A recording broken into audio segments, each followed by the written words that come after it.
Assalamualaikum warahmatullahi wabarakatuh.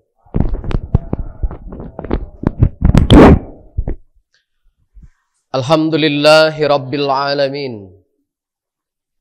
Alhamdulillahilladzi anzala ala abdihil kitaba wa lam yaj'al lahu 'iwaja. Asyhadu an la ilaha illallah wahdahu la syarika lah. Wa asyhadu anna Muhammadan abduhu wa rasuluh. Allahumma salli wa sallim wa barik ala Muhammad wa ala alihi wa sahbihi ajmain. Ya ayyuhalladzina amanu ittaqullaha haqqa tuqatih wa la tamutunna illa wa antum muslimun. Ya arhamar rahimin, irhamna, irhamna, irhamna, ya dzal jalali wal ikram.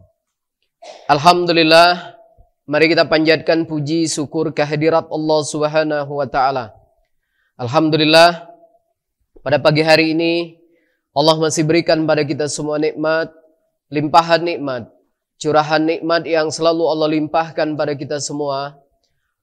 Semoga kita bisa memanfaatkan nikmat-nikmat yang telah Allah berikan ini. Semoga dengan nikmat-nikmat ini semakin membuat kita dekat pada Allah. Semoga dengan nikmat-nikmat ini semakin membuat kita pandai bersyukur kepada Allah. Dengan kita bertakwa kepada Allah, melaksanakan segala apa-apa yang telah Allah dan Rasulnya perintahkan, dan menjauhi segala apa-apa yang telah Allah dan Rasulnya larang. Salawat teriring salam mari kita persembahkan kepada junjungan kita Nabi Allah Muhammad sallallahu alaihi wasallam, pada keluarga, kerabat, sahabat, dan sampai pengikut akhir zaman. Semoga kita, keluarga besar kita, keturunan kita menjadi pengikutnya sampai akhir hayat hidup kita. Semoga Allah kelak ridho kita di dalam surganya. Semoga kita semua yang hadir sehat walafiat. Kalau di antara kita, keluarga kita, orang tua kita, saudara kita ada yang sakit, semoga Allah angkat penyakitnya. Allah kabulkan doanya, Allah kabulkan hajatnya. Semoga Allah berkenan menerima semua amal-amal kita. Semoga Allah membuka hati kita semua, di orang tua kita, suami istri kita, anak kita, keluarga kita, saudara kita. Semoga Allah memberikan taufik dan hidayahnya. Semoga Allah mudahkan kita untuk menerima hidayah Allah. Allah mudahkan kita membaca Quran. Allah mudahkan kita memahami Quran. Allah mudahkan kita mengamalkan Quran. Allah mudahkan kita menghafal Quran. Allah mudahkan kita mengajarkan Quran. Semoga kita semua istiqomah di dalam kebaikan. Semoga Allah memberikan ilmu yang berkah pada kita semua. Ilmu yang semakin membuat kita dekat, taat, patuh kepada Allah Subhanahu wa taala. Yang terhormat jamaah pengajian Ahad subuh, Ahad pagi Al-Furqan, semoga selalu mendapat keberkahan oleh Allah Subhanahu wa taala. Semoga Allah tanamkan sifat-sifat baik di dalam hati kita semua. Pada kesempatan pagi hari ini, tema yang akan kita bahas tentang tidak ada pertanggungjawaban terhadap dosa-dosa orang lain. Jadi tidak ada istilah suami nanggung dosa istri. Tidak ada istilah orang tua menanggung dosa anak. Juga tidak saudara laki-laki menanggung dosa saudara perempuan. Yang ditanggung itu nafkah. Kalau nafkah betul. Kalau istri nafkahnya ditanggung suami. Kalau anak-anak ditanggung nafkah oleh orang tua. Saudara perempuan nafkahnya ditanggung oleh saudara laki-laki. Betul. Tapi kalau dosa tidak. Ya. Kalau nafkah betul. Mari kita awali kajian kita pagi hari ini dengan Quran surah 41 ayatnya 46. Quran surat 41 ayatnya 46. A'udzu billahi minasy syaithanir rajim. Bismillahirrahmanirrahim. Man 'amila shalihan falinafsihi wa man asaa fa'alaiha wa ma rabbuka bidhallamin lil 'abid. Yang artinya, barang siapa mengerjakan kebajikan maka pahalanya untuk dirinya sendiri, dan barang siapa berbuat jahat maka dosanya menjadi tanggungan dirinya sendiri, dan Tuhanmu sama sekali tidak menzalimi hamba-hambanya. Ya, ini di antara dalilnya. Dan hukum ini langsung dari Allah. Bahwasanya barang siapa yang berbuat kebajikan, maka kata Allah pahalanya untuk dirinya sendiri. Makanya kita itu sedang memperjuangkan diri kita masing-masing. Kalau istrinya yang taat, bukan sedang memperjuangkan suami dan anak-anaknya, tapi sedang memperjuangkan dirinya sendiri. Sebaliknya, kalau suaminya taat, ya untuk dirinya sendiri. Tidak sedang memperjuangkan orang tuanya, tidak. Tidak juga sedang memperjuangkan istri dan anaknya, tidak. Kenapa? Karena Allah katakan siapa yang berbuat baik, maka kebaikan untuk dirinya sendiri. Dan sebaliknya, di dalam ayat ini Allah katakan barang siapa yang berbuat jahat, berbuat dosa, maka dosanya itu akan menjadi tanggungannya sendiri. Jelas.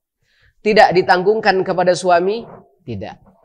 Tidak juga ditanggungkan kepada orang tua? Tidak. Jadi dalam hal ini tanggungan masing-masing.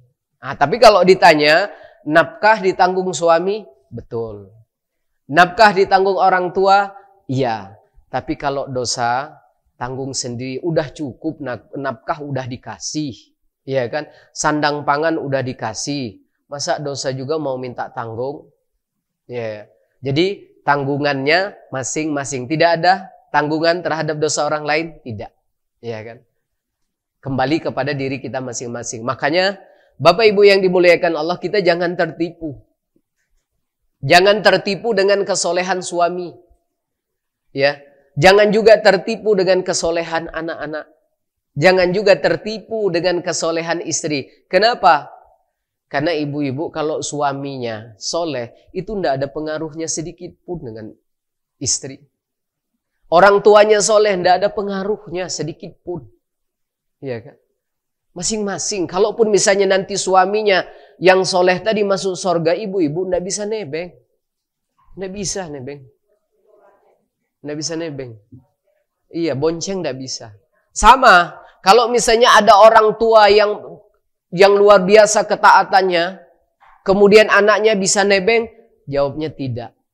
Tidak akan bisa pernah nebeng. Kalau seandainya itu iya dan bisa, maka yang nebeng duluan istrinya Nabi Nuh.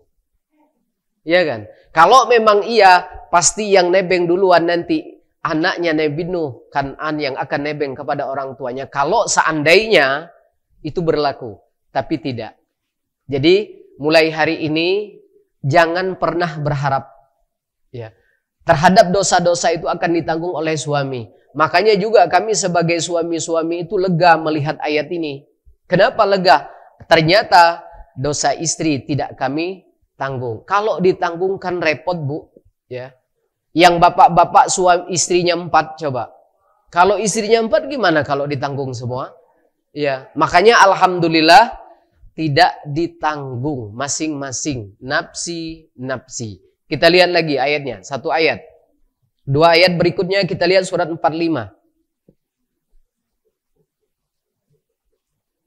Surat 45 ayatnya 15.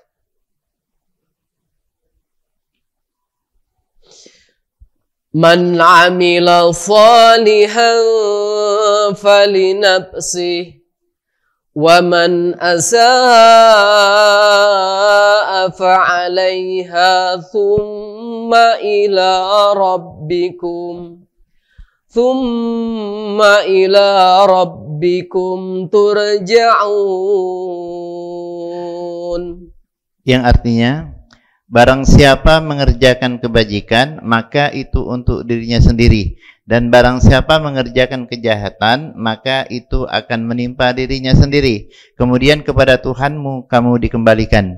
2 kali dalilnya. Bahwasanya Allah katakan barang siapa yang mengerjakan kebajikan, ngaji, sholat, puasa, zikir, jauhin larangan, maka kata Allah, itu untuk dirinya sendiri. Tidak ada urusannya dengan yang lain. Makanya kita itu hanya mendapatkan apa yang telah kita usahakan. Makanya kalau pepatah zaman dulu, dia bilang apa? Siapa yang menanam, dia akan. Iya, kalau enggak ya entahlah. Nah sama dibalik juga, Allah katakan sebaliknya, barang siapa yang mengerjakan kejahatan, maka kejahatan itu akan menimpa dirinya sendiri.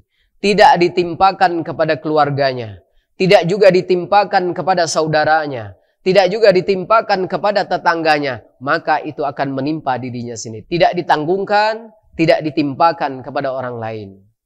Dan kemudian Allah katakan di dalam ayat ini, kemudian kepada Tuhanmu lah kamu akan dikembalikan.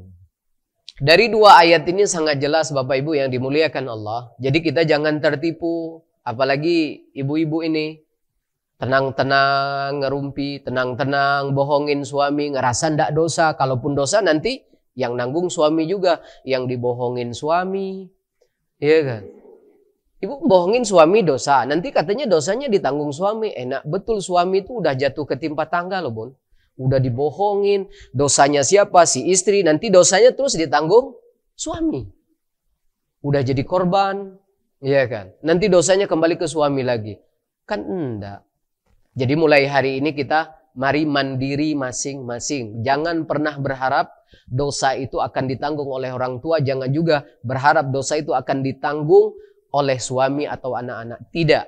Tidak juga dosa itu ditanggung oleh saudara kita laki-laki. Ya, tapi kalau nafkah betul. Nah, di dalam Al-Quran Allah memberikan gambaran. Di akhirat nanti, ada orang yang terbebani dosanya banyak. Kemudian dia manggil teman-temannya. Bahkan manggil saudaranya untuk ditanggungkan sedikit saja. Kata Allah, tidak. Kenapa? Karena Allah tidak pernah menzolimi hambanya. Sekalipun itu nanti yang dipanggil saudaranya. Bayangkan, di dunia saja kita tidak mau loh dibebani dosa itu. Kalau bunda tidak percaya ya boleh pulang dari pengajian ini nanti bilang ke suami. Ya, kenapa? Mama tuh banyak nian dosanya. Ambillah pak separuh aja. Mana mau dia? Di dunia itu Bu, dosa masih bisa dihapus. Iya kan? Masih ada harapan untuk bisa ngapus dosa. Dengan tobat nasuha, dengan berbuat baik. Di dunia yang masih bisa dihapus saja tidak mau, apalagi nanti di akhirat. Yang di akhirat itu tidak bisa dihapus lagi kecuali dengan hisab. Coba kita lihat. Ini kejadian Allah ceritakan di akhirat. Ada orang yang minta sedikit saja dibebankan dosanya kepada besti-bestinya. Tidak mau dia. Besti yang suka joget-joget pinggir jalan itu. Besti-besti yang suka mere-mere. Minta bantu sebentar. Besti nongki-nongki dipanggil. Besti ngerumpi dipanggil. Tidak ada yang mau dia. Kurang puas, bestinya tidak mau dipanggil nanti keluarganya. Minta dibebankan sedikit aja. Juga tetap tidak akan pernah dibebankan. Coba lihat kisahnya. Surat 35. Surat Fatir. Ayatnya 18. Ini kisahnya di akhirat nih. Surah Fatir.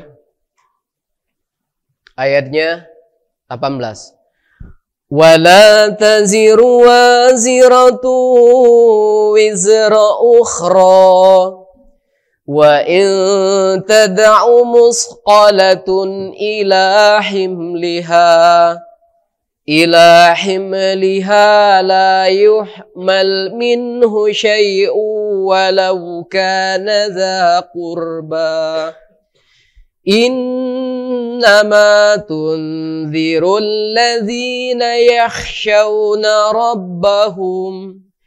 ربهم بالغيب وأقاموا الصلاة ومن تزكى فإنما يتزكى لنفسه wa ilallahil masir. Yang artinya, dan orang yang berdosa tidak akan memikul dosa orang lain, dan jika seseorang yang dibebani berat dosanya memanggil orang lain untuk memikul bebannya, itu tidak akan dipikul sedikit pun, meskipun yang dipanggilnya itu kaum kerabatnya. Sesungguhnya yang dapat engkau beri peringatan hanya orang-orang yang takut kepada azab Tuhannya, sekalipun mereka tidak melihatnya, dan mereka melaksanakan sholat, dan barang siapa mensucikan dirinya, sesungguhnya dia mensucikan diri untuk kebaikan dirinya sendiri, dan kepada Allah tempat kembali. Ya, nah ini kisahnya tentang orang-orang yang di akhirat terbebani dosa yang banyak, dan orang yang berdosa tidak, kata Allah, tidak akan memikul dosa orang lain. Jelas sekali itu. Tidak, tahu. Dan kalaupun ada seseorang yang dibebani dosa yang berat, kata Allah, dia manggil teman-temannya, manggil orang lain. Teman-teman yang di dunia, teman duniawinya, yang dulu bestinya, yang dulu mas bronya, yang dulu CS-nya selama di dunia, minta dibebankan sedikit. Apa kata Allah? Tidak akan pernah dibebankan, walaupun sedikit. Bahkan di dalam ayat ini Allah katakan, kalaupun nanti yang dipanggilnya itu siapa? Keluarganya. Yang dipanggil itu nanti saudaranya. Tetap apa Allah katakan, tidak akan pernah dibebankan sedikit pun. Subhanallah. Ini informasinya langsung dari Allah loh Pak. Informasinya ini langsung dari Allah loh Bu. Ya kan? Hukum ini lebih meyakinkan karena apa? Kenapa? Karena dari Allah langsung. Jadi tidak akan pernah orang-orang itu mau dibebani dengan dosa-dosa orang lain, itu tidak. Sekalipun suami sendiri, anak sendiri, orang tua sendiri. Tentang hal dosa. Makanya kembali udah 3 kali di dalam ayat ini. Nafsi, nafsi. Tidak ada istilah pertanggungjawaban.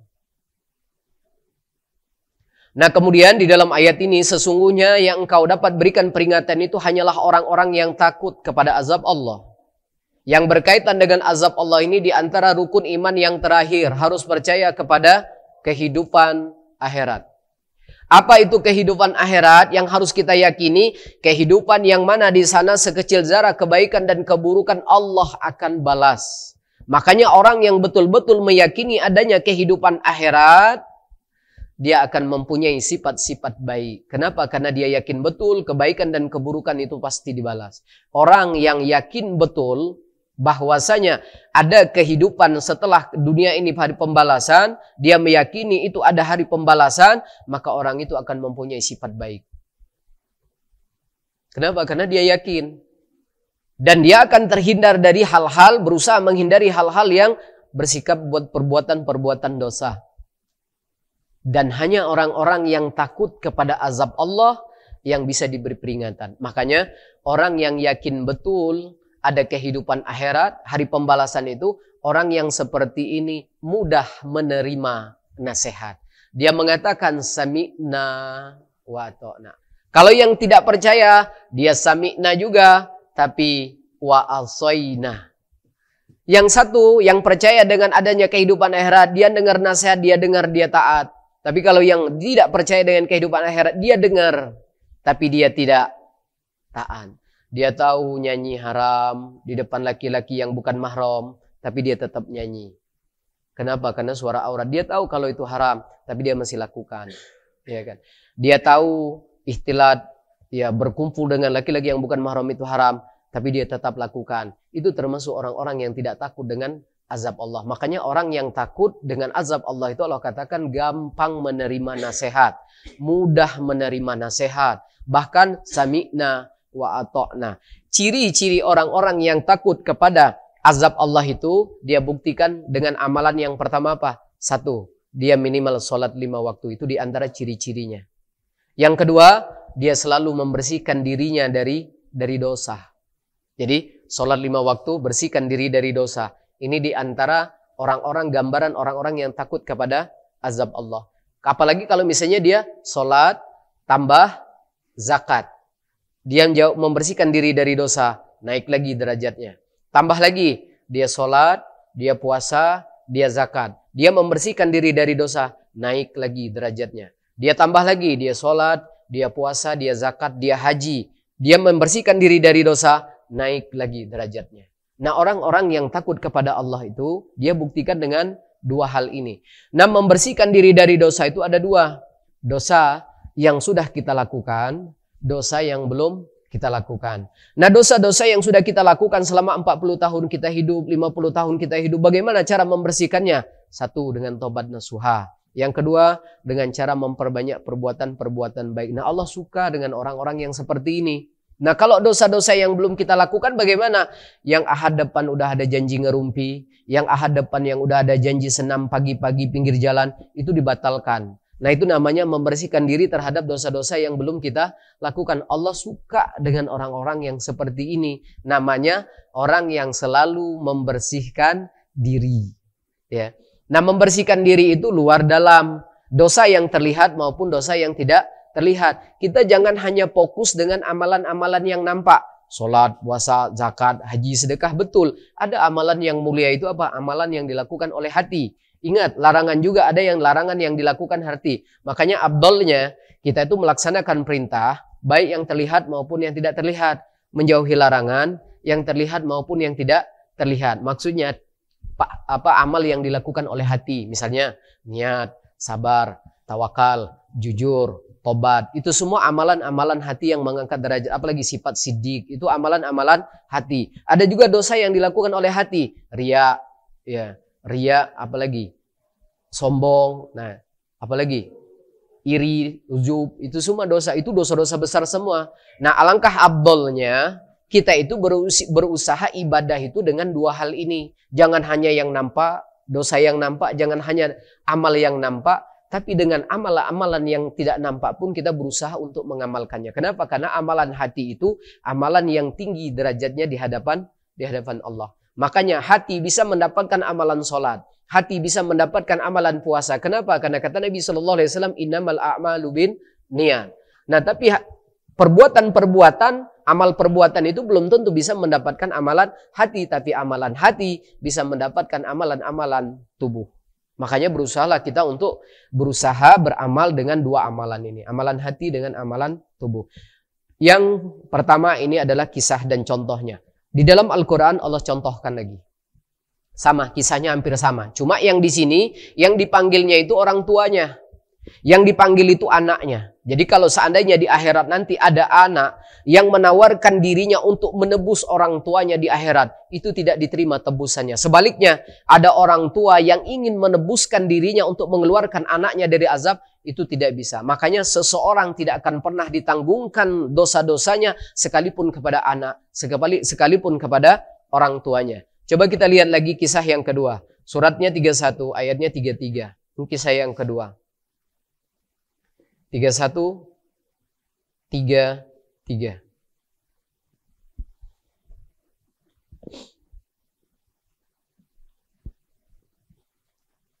Surah Luqman ayatnya 33. Ya ayyuhan nasu taqu rabbakum wakhshaw yawman la yajzi walidun an waladihi wala mauludun huwa jazin an walidihi syai'a inna wa'dallahi haqqun fala taghurrannakumul hayatud dunya wala yaghurrannakum billahil gharur.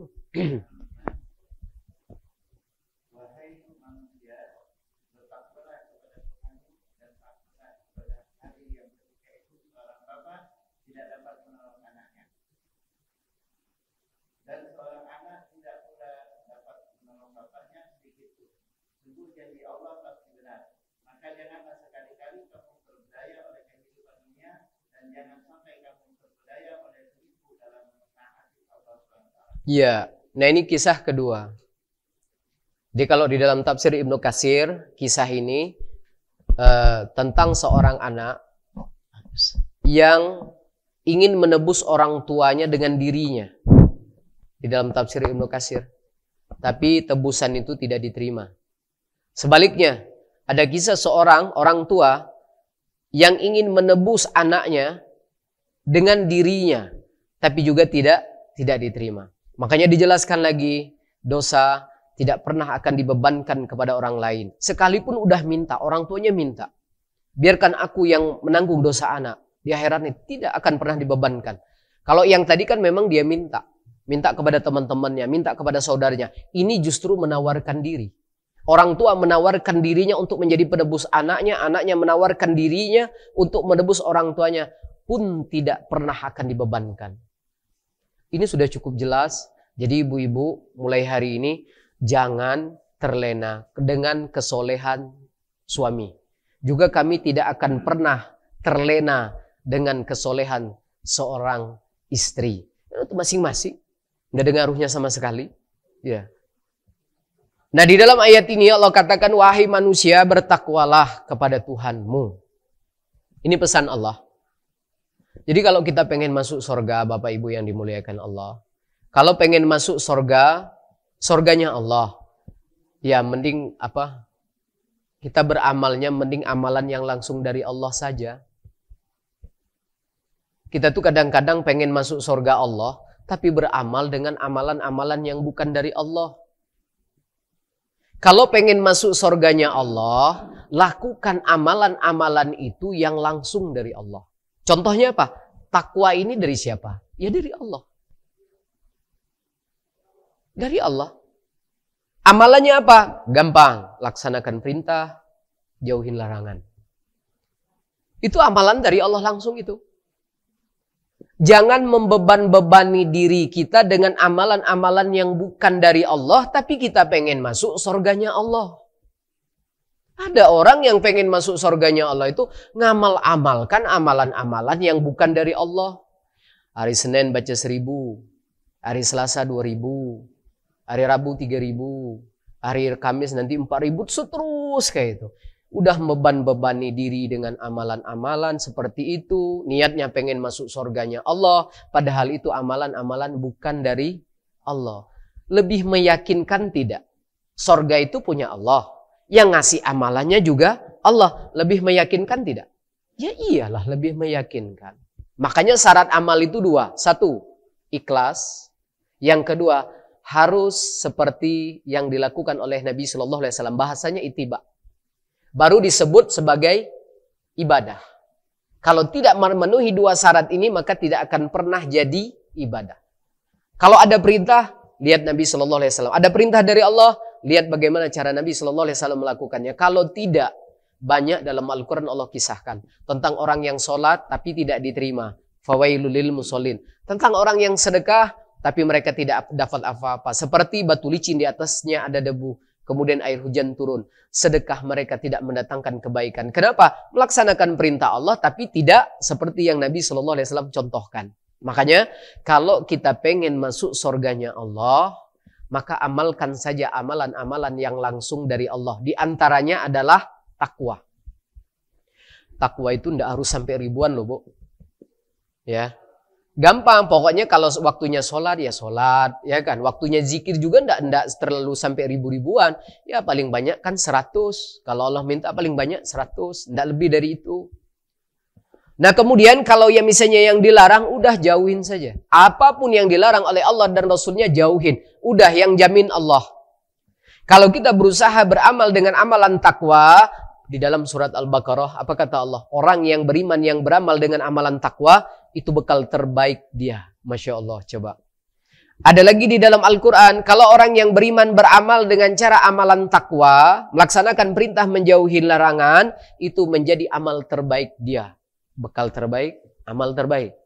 Yang ketiga, kalau orang yang beriman, yang beramal dengan amalan takwa, maka apa kata Allah? dia menjadi orang yang paling mulia di sisi Allah. Inna akramakum indallahi atqakum. Sekalipun dia tidak kaya, sekalipun dia tidak cantik, sekalipun dia tidak berkedudukan, kalau dia melaksanakan perintah menjauhi larangan bertakwa, kata Allah, dia orang yang paling mulia di sisi Allah. Sebaliknya, sekalipun dia kaya, punya kedudukan, memiliki apa yang ada di dunia ini, tapi kalau dia beramalnya tidak dengan cara takwa, maka dia paling hina, dina di hadapan Allah. Takwa itu amalannya langsung dari Allah loh Pak. Dan yang jamin juga Allah. Makanya di sisa hidup kita yang tinggal sedikit ini, penting kita belajar takwa saja. Kalau pengen masuk surganya Allah, ya amalannya langsung dari Allah. Dan dijamin. Makanya di awal ini Allah katakan, wahai manusia bertakwalah kamu kepada Allah. Itu amalan terbaik. Amal terbaik, bekal terbaik.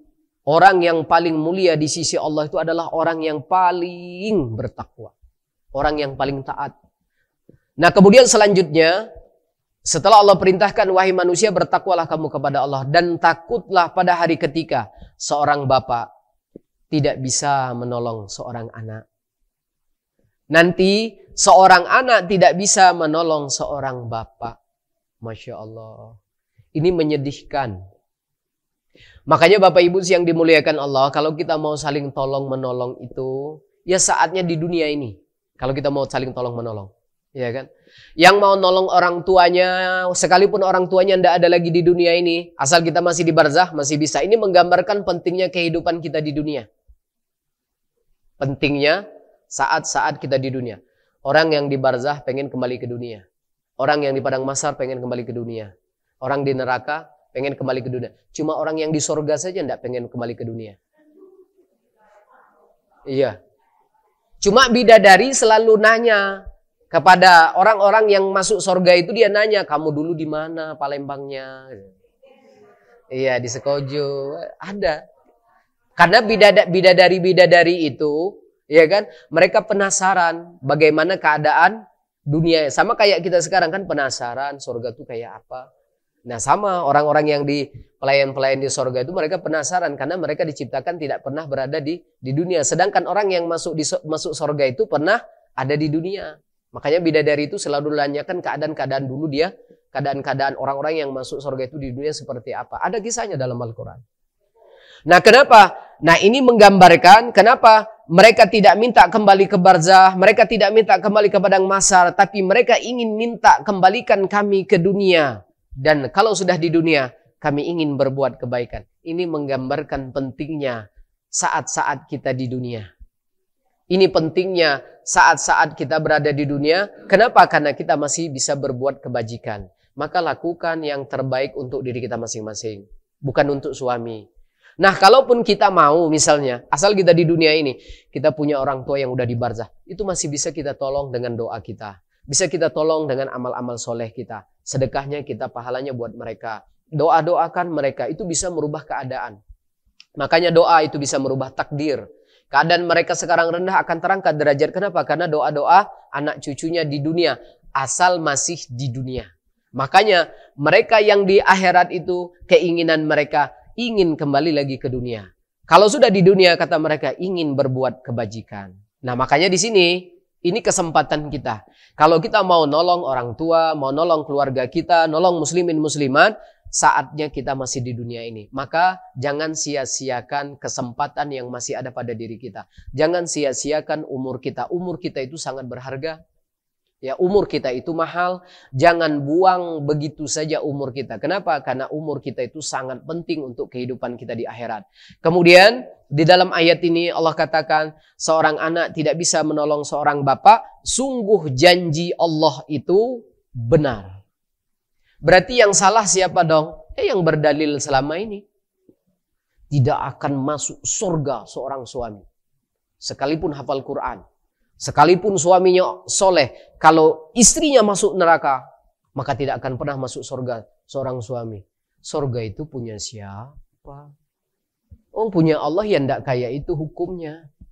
Kenapa? Yang pertama dalilnya. Kenapa masing-masing? Kita sudah diberikan akil balik. Kita sudah bisa membedakan mana yang hak dan yang batil. Makanya saat akil balik itu hukum sudah kembali kepada diri kita masing-masing. Kan udah diberi akal balik. Makanya kalau ada yang umurnya 50 belum akil balik, ada yang 40 belum akil balik juga, 60 belum akil balik juga, insya Allah dia jadi ahli sorga. Ada enggak Bu yang 40 belum akil balik? Ada ODGJ 60 wafat enggak merasakan pernah dia akil balik, bebas, enggak ada tanggungan dia. Nah, tapi kalau kita yang diberikan akal yang seperti ini, tanggungannya masing-masing. Nah, ini diantara gambaran dari beberapa ayat yang udah kita bahas. Ada 4 ayat tadi, itu menggambarkan dari 4 ayat itu tetap sama intinya. Tidak ada pertanggungjawaban terhadap dosanya orang-orang lain. Sekalipun itu orang tua kita, sekalipun itu istri, keluarga, dan kerabat kita. Artinya tetap kembali kepada hukum, mempertanggungjawabkan diri kita masing-masing. Nafsi. Kesimpulannya, kita hanya mendapatkan apa yang sudah kita kerjakan saja. Kalau tidak, berarti tidak. Kita buka kesimpulannya, surat 53. Surah 53. Ayatnya 38.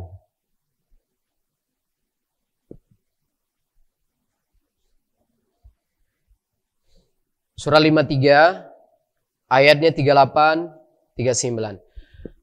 Allah taziru waziratu wizra ukhra wa an laysa lil insani illa ma sa'a. Yang artinya yaitu bahwa seseorang yang berdosa tidak akan memikul dosa orang lain, dan bahwa manusia hanya memperoleh apa yang telah diusahakannya. Iya, jadi kesimpulannya di ayat 38 tetap sama. Bahwasanya manusia itu, seorang yang berdosa tidak memikul dosa orang lain. Contohnya tadi, sekalipun yang keluarganya, orang tuanya, ya, anaknya tidak. Jadi kesimpulannya bagaimana? Di ayat 39-nya, bahwasanya manusia itu hanya memperoleh apa yang telah diusahakannya saja. Tapi katanya kalau anak cucu Adam itu wafat, yang beriman, dia masih mendapatkan 3 perkara. Amal jariah, ilmu bermanfaat, anak yang soleh. Kok itu masih dia dapat? Karena itu usaha dia selama hidup. Ya kan? Yang dikerjakan selama dia hidup. Kalau berupa amal jariah, ya tetap itu juga usaha dia selama hidup. Wajar dia tetap dapat. Nasihat yang baik, ilmu yang baik yang diberikan kepada orang lain dan bermanfaat, ya, itu tetap dapat. Kenapa? Karena itu usaha dia selama hidup. Ya kan? Bukan usaha dia setelah mati, bukan. Selama hidup dia usahakan itu. Sama. Kok kenapa amal soleh anak-anak itu tetap didapat oleh orang tuanya? Karena partisipasi orang tua selama membesarkan, mendidik, semuanya itu dilakukan selama hidup. Artinya itu juga usaha orang tuanya selama hidup. Makanya tetap dapat yang 3 perkara. Kalau yang lain, tidak. Kalau 3 ini masih tetap dapat. Makanya amal solehnya anak, apalagi dikhususkan. Tidak dikhususkan pun, ya, kalau anaknya beramal soleh itu akan ngalir kepada ibu bapaknya. Sekalipun tidak dikhususkan, apalagi kalau dikhususkan. Misalnya sedekah dikhususkan pahalanya buat bapak, biar dia dapat pahala bakti dengan orang tua, tetap, ya. Apalagi kalau dikhususkan, dan tidak dikhususkan pun kita dapat. Nah, ini di dalam Al-Quran tentang perkara-perkara dosa kita. Jadi artinya kesimpulannya tetap sesuai dengan tema kita, nafsi. Kemudian yang kedua, kita itu betul tidak ada pertanggungjawaban terhadap dosa-dosanya orang lain, tapi kita itu ada kewajiban-kewajiban kepada sesama. Ya. Kita itu ada kewajiban kepada Allah, ada kewajiban kita kepada sesama manusia. Nah, kewajiban kita kepada Allah apa? Tidak mempersekutukan Allah. Saya tanya, kalau ada orang yang mempersekutukan Allah, itu dosa atau tidak? Dosa apa? Dosa mempersekutukan. Oke. Yang kedua, kita ada kewajiban dengan Allah, menyembah Allah. Apa? Dengan cara sholat. Sholat itu wajib apa sunnah? Kalau kita tidak sholat, berdosa tidak? Dosa apa? Dosa tidak sholat. Oke, kalau yang syirik berarti dosa syirik. Kalau dia tidak sholat berarti dia dosa tidak. Nah, kita itu ada kewajiban dengan sesama manusia. Kewajiban kita. Seorang suami ada kewajibannya terhadap istri. Istri ada kewajibannya kepada suami. Orang tua ada kewajiban kepada anak. Anak ada kewajiban kepada orang tua. Nah, kalau kewajiban ini tidak dilakukan, berdosa tidak anak. Berdosa tidak orang tua. Berdosa tidak suami. Berdosa. Dosa apa? Dosa tidak melakukan kewajiban. Kalau sholat, dosa tidak sholat. Karena ini kewajiban kepada manusia, berarti kalau tidak dilakukan, dosanya tidak melakukan kewajiban kepada manusia. Ya, jadi mungkin ada orang tua, ada istri, ada suami. Saat anaknya bermaksiat, suami dapat dosa. Istri dapat dosa. Kenapa? Karena suaminya, istrinya tidak melakukan kewajiban. Bukan dosa maksiat. Contoh, anak tidak pakai tutup tidak berjilbab misalnya. Ya, tidak berjilbab nih anaknya. Pertanyaannya, apakah ibu dan bapaknya dapat dosa? Tidak. Tidak. Karena hukum pertama tadi seperti itu. Nah, tapi kalau seandainya suami, ibu bapaknya tidak melakukan kewajiban-kewajiban, hak-hak anaknya tidak terpenuhi sehingga anaknya bermaksiat, pertanyaannya, apakah orang tua mendapat dosanya? Tidak. Tetap tidak. Terus yang didapat dosa orang tuanya apa? Dosa tidak melakukan kewajiban. Sama kayak tadi, kita berdosa karena kita tidak sholat. Dosa apa? Dosa tidak sholat. Iya kan? Kalau dia menyekutukan Allah, dosa apa? Dosa yang menyekutukan Allah. Kalau ini dosa orang tua itu apa? Dosa tidak melakukan Karena anak melakukan maksiat, ya karena orang tuanya tidak melakukan kewajiban, maka dosa yang ditanggung orang tua itu dosa dia tidak melakukan kewajiban. Bukan dosa maksiat anaknya. Karena kita ada kewajiban kepada sesama manusia. Tinggal pertanyaannya, apa kewajiban kita kepada sesama manusia itu? Buka surat 6 ayat 69. Surat 6 ayatnya 69. Ini kewajiban kita sesama manusia.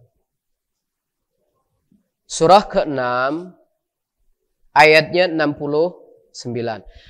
Wa ma 'alal ladzina yattaquna min hisabihim min syai'in walakin zikra la'allahum yattaqun.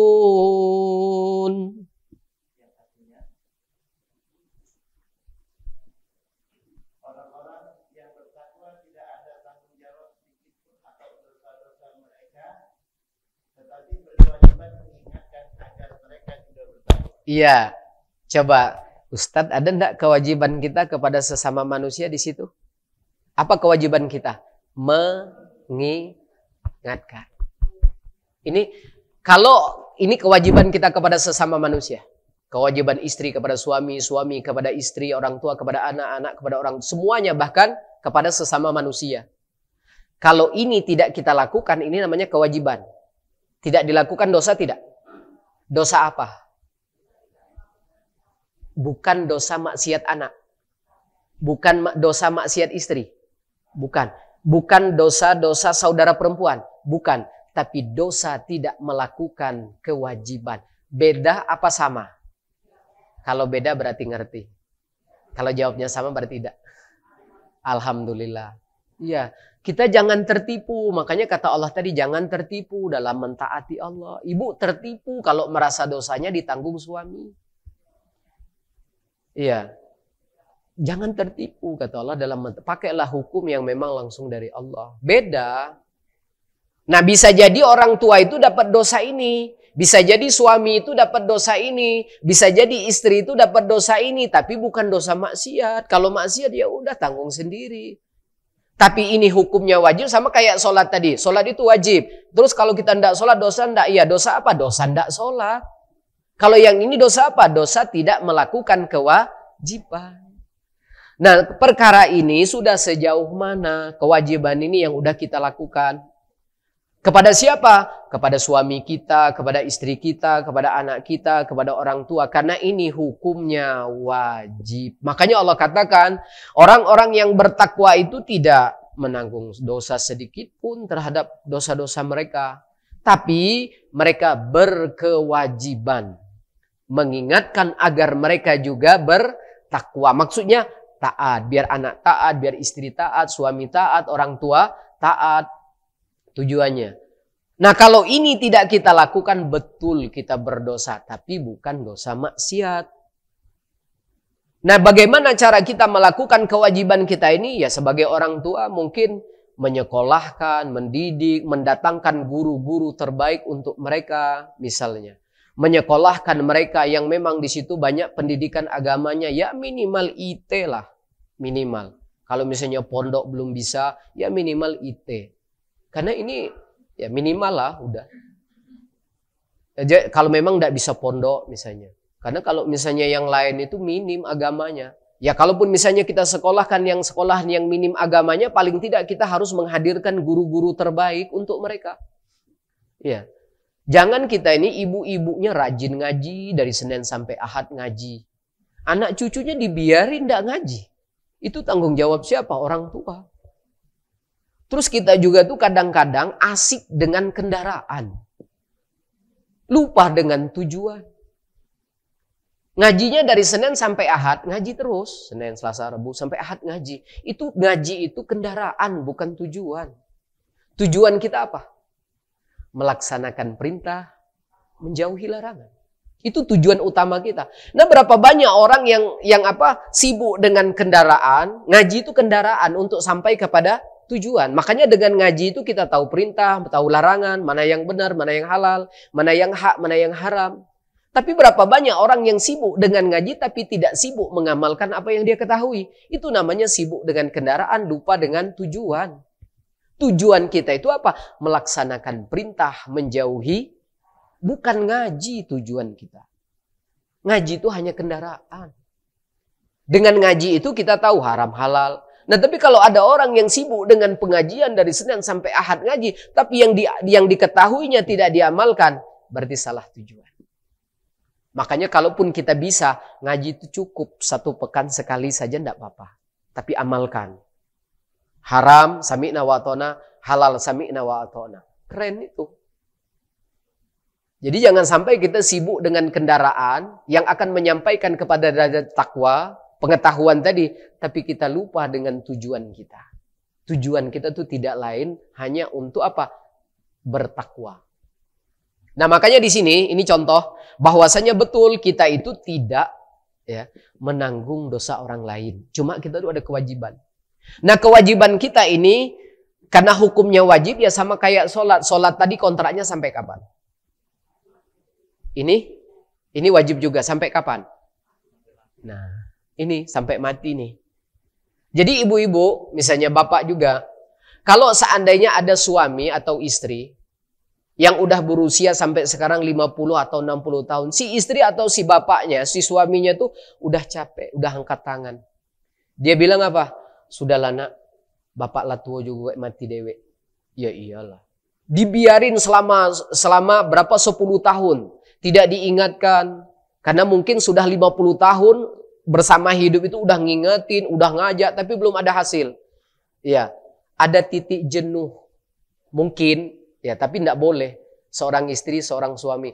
Akhirnya apa? Di usia 50 dibiarkan. Wafat di usia 60. Berarti 10 tahun tidak diingatkan. Selama 10 tahun ini, Allah minta pertanggungjawaban. Oke, selama 50 tahun oke. Tapi yang selama 10 tahun dibiarkan. Kenapa? Karena ini kontrak mati. Katanya tadi kalau sholat kontrak mati. Karena wajib ini, ya kontrak mati. Harusnya jangan berhenti sampai kapan? Kalau tidak dia yang mati, kebalikannya kita yang ada dalilnya. Coba lihat. Ini yang dilakukan oleh Nabi Sallallahu Alaihi Wasallam. Suratnya 2856. Surat 28 ayatnya 56. Nanti kalau Ustadz kalau ada asbabun nuzulnya, biar kita tahu kisah ayat ini turun ya. Ada asbabun nuzulnya. 28 ayatnya 56. Kewajiban kita itu sampai kita wafat. Innaka la tahdi man ahbabta walakinallah yahdi man yasha' wa huwa a'lamu bil muhtadin. Yang artinya, sungguh engkau Muhammad tidak dapat memberi petunjuk kepada orang yang engkau kasihi, tetapi Allah memberi petunjuk kepada orang yang Dia kehendaki, dan Dia lebih mengetahui orang-orang yang mau menerima petunjuk. Ya, di sini nanti ada asbabun nuzulnya, Bun ya. Ayat ini turun ada peristiwa terjadi. Asbabun nuzulnya ada? Ada enggak? Punya ibu-ibu ada asbabun nuzulnya? Enggak ada ya? Biasanya kalau pakai aplikasi lebih lengkap loh.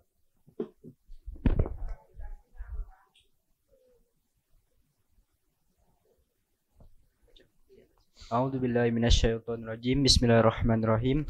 Setelah mereka hancur. Bukan. Itu catatan kaki. Saya bacain Bun ya asbabun nuzulnya. Jadi ayat ini turun peristiwa apa? Diriwayatkan oleh Muslim dan yang lainnya bersumber dari Abu Hurairah bahwasanya Rasulullah SAW berkata kepada pamannya. Peristiwa pamannya Rasulullah SAW, Abu Thalib, ya, saat dia mau wafat, udah sakit-sakitan, Nabi itu jenguk. Nabi SAW berkata apa kepada pamannya? Wahai pamanku, ucapkanlah kalimat ini, la ilaha illallah. Ada dua ayat ini, ada di surat 9, 113 sama kisahnya.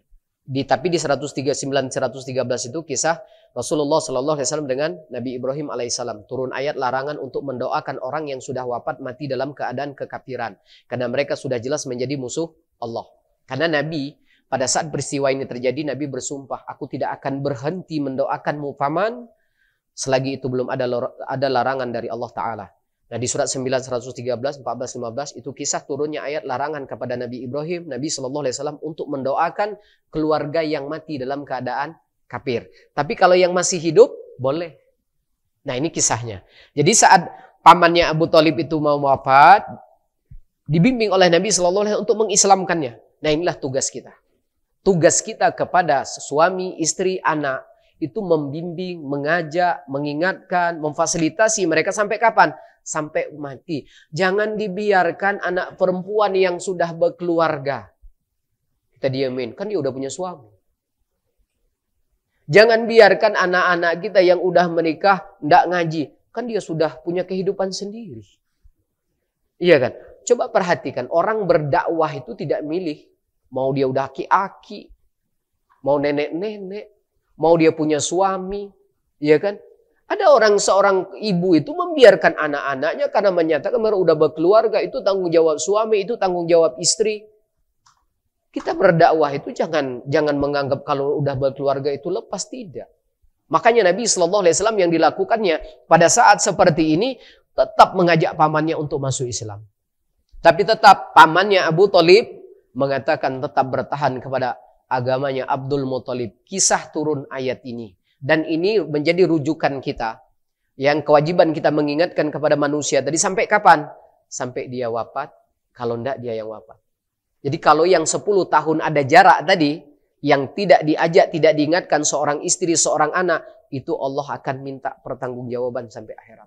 Maka itu termasuk tapi bukan dosa maksiat. Dosa tidak melakukan kewajiban. Nah kalau ini kita lakukan, misalnya kewajiban-kewajiban ini kita lakukan bahkan sampai kita wafat atau dia yang wafat. Tapi kalau misalnya suami yang wafat, istri yang wafat, apakah selesai? Ya belum.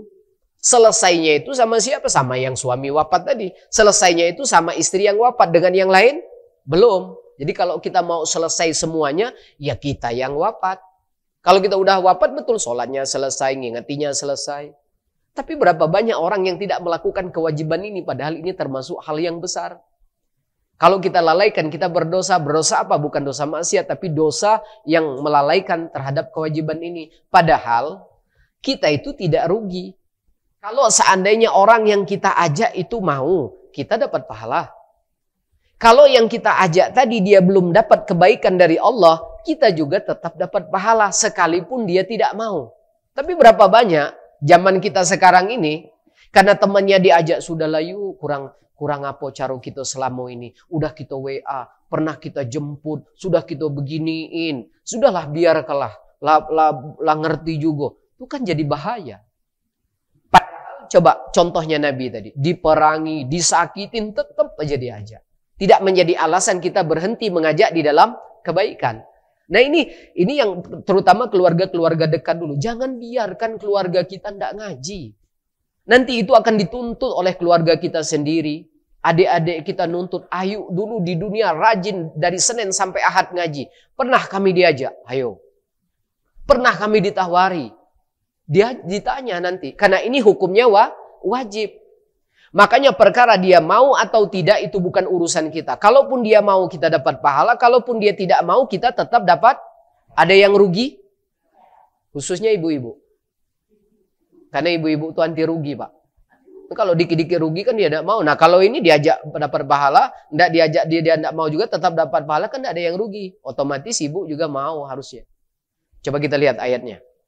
Ini ayat tentang kalau kewajiban ini kita tetap lakukan, maka kita terlepas dari dosa yang berkaitan dengan tanggungan kita. Coba lihat surat 7. Surat 7. Ini ayat lepas dari pertanggungjawaban, maksudnya dosa. Surat 7 ayatnya 164.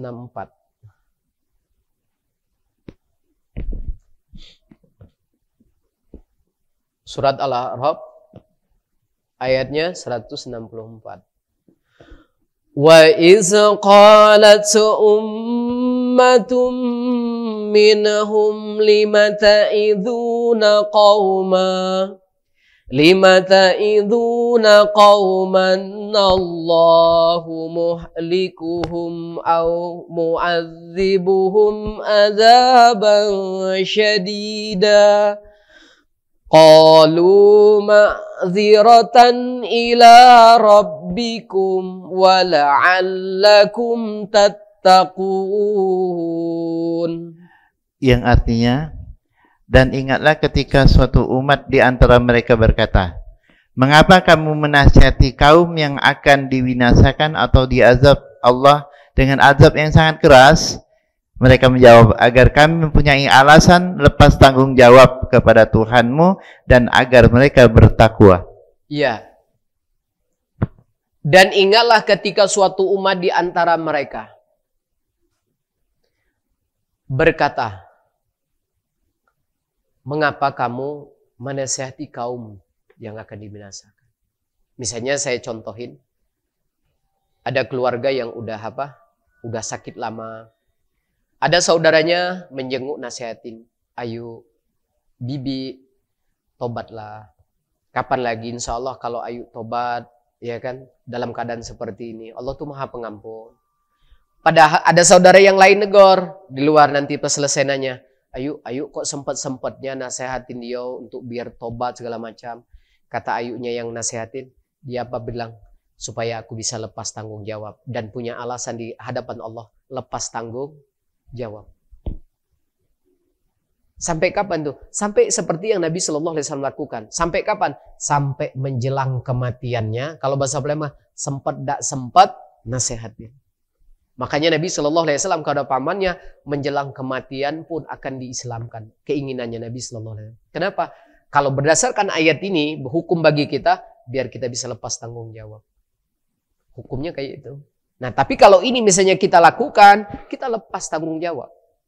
Tidak ada. Bukan pertanggungjawaban lepas dosa tetap. Kalaupun seandainya ini tidak kita lakukan, kita tidak berdosa terhadap dosa yang dilakukan mereka. Kalaupun berdosa, itu dosa karena tidak melakukan kewajiban. Bukan dosa maksiat. Selesai. Ini gambaran di dalam Al-Quran. Nah, yang kedua, hukum yang kedua. Ini kita masuk ke poin yang kedua. Ada yang keduanya nih. Yang kedua itu, ada orang yang bermaksiat, ada orang yang melakukan dosa, tapi yang lain dapat dosanya juga. Nah ini betul ada dalam Quran. Misalnya istri melakukan dosa, suaminya dapat dosa juga. Ada hukum yang seperti itu memang dalam Quran, tapi ada syaratnya. Ada syaratnya. Coba kita lihat surat An-Nisa ayat 85. Ini hukum yang kedua. Ada orang yang melakukan maksiat, tapi yang lain dapat dosanya juga. Suratnya An-Nisa, surat 4, ayatnya 85.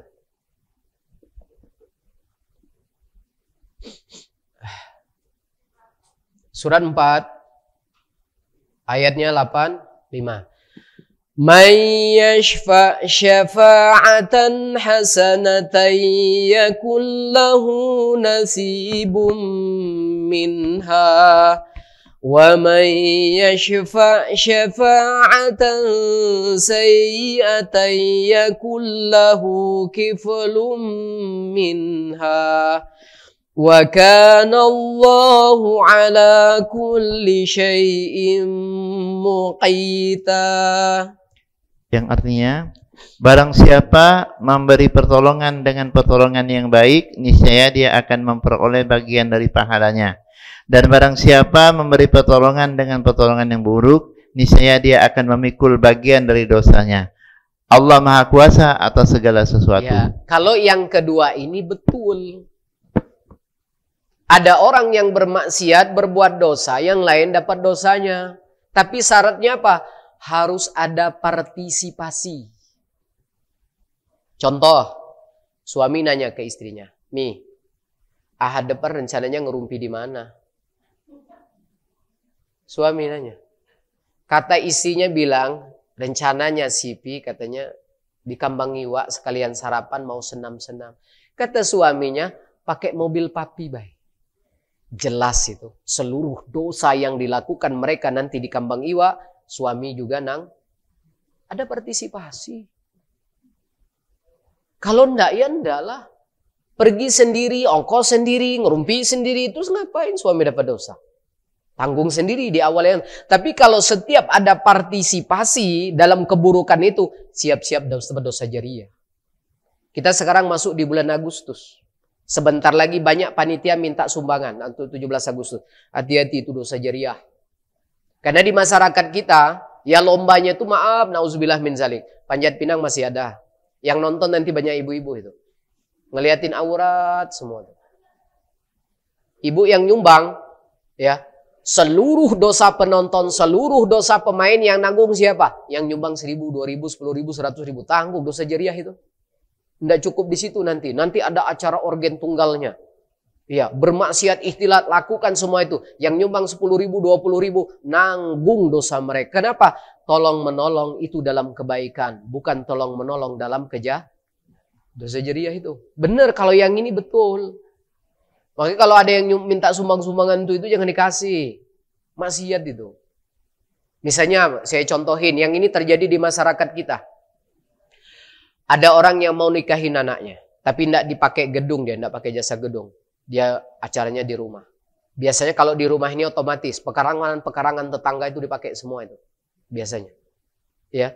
Nah, di masyarakat kita ada yang masih pakai jahiliyah. Apa? Organ tunggal ado, penyanyi perempuan ado. Siap-siap. Ya. Tuan rumah nanggung seluruh dosanya. Dan orang-orang yang punya pekarangan itu dia sudah tolong-menolong dalam keburukan. Maka dosa yang hadir dan seluruh dosa pemain ditanggung orang tuan rumah dan dosa-dosa yang punya pekarangan. Kenapa? Karena mereka sudah ada partisipasi dalam keburukan. Betul yang ini. Syaratnya harus ada partisi. Iya. Misalnya ada orang nanya, Bu, maaf numpang tanya, boleh? Mau nanya apa, Mas?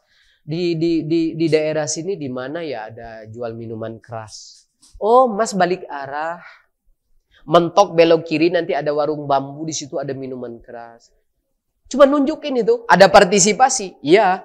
Yang minum banyak orang. Setelah minum nanti maksiat bermacam lakukan. Nanti ibu-ibu pas di akhirat kok dapat dosa minum-minuman ya? Padahal tidak pernah minum-minuman kayak itu. Ternyata dibuka riwayatnya. Oh, nunjukin orang yang jual minuman. Ada partisipasi. Seluruh dosa mereka ditanggung sama orang yang berpartisipasi. Makanya tidak semua nolong itu dapat pahala. Kadang-kadang nolong dapat dosa. Lihat, kita harus jeli. Yang diperintahkan Allah tolong menolong itu dalam kebaikan. Kalau dalam maksiat, kata Allah jangan ditolong. Sekalipun dia nyembah-nyembah, mengatasnamakan rasa syukur untuk kemerdekaan. Kalau yang dirayakan itu hal-hal yang bermaksiat, katakan waluna a'maluna walukum a'malukum. Masih banyak kegiatan masyarakat yang halal untuk kita bisa bermasyarakat yang bisa kita ikuti. Tidak dengan cara yang diharamkan. Kita ini kadang-kadang susah. Nanti katanya kalau misalnya kita tidak ikut masyarakat, kita bergaulnya gimana? Nanti kita tidak bermasyarakat. Bermasyarakat itu betul. Tidak. Tapi dengan cara yang dihalalkan. Bukan dengan cara yang diharamkan. Nolong itu betul. Tapi nolong itu dalam kebaikan. Bukan dengan yang diharamkan. Nah ini betul nih yang kedua. Jadi kalau yang pernah berpartisipasi. Ibu-ibu ada acara ngerumpi nih. Tangga sebelah. Ibu tahu tuh acara ngerumpi udah rutin. Setiap pagi Senin misalnya. Ternyata Senin ini nanti tamunya banyak. Tamunya banyak. Terus dia bilang, Tante, boleh minta tolong enggak? Boleh. Tamu hari ini banyak, Tante. Boleh tuh menumpang parkir enggak di halaman Tante? Kata yang punya halaman, boleh silahkan enggak apa-apa. Padahal si tantenya enggak ngerumpi, enggak ikut. Padahal mereka lagi ngerumpi, dia sibuk ngaji, sibuk baca Quran di sini misalnya. Tapi pekarangannya dibuat untuk parkir ngerumpi. Seluruh dosa orang yang bergibah mengerumpi itu kembali juga kepada siapa? Yang memberikan fasilitas parkirnya. Sama. Kenapa? Karena dia sudah ada partisipasi. Hati-hati. Jangan berpartisipasi di dalam keburukan. Kita harus jeli. Di zaman kita sekarang keburukan itu dibungkus. Dibungkus seolah-olah itu kebaikan. Padahal di dalamnya maksiat. Jangan tertipu. Ya, di dalamnya racun, nampak makanannya enak, padahal di dalamnya racun. Nah ini dalil yang kedua. Di dalam Al-Quran hal yang seperti ini bisa berpotensi menjadi dosa jariah. Karena ucapan kita, karena perbuatan kita, tolong kita. Akhirnya apa? Ada orang yang sampai kiamat nanti mendapatkan dosa jariah. Kenapa? Karena dia partisipasi di dalam keburukan.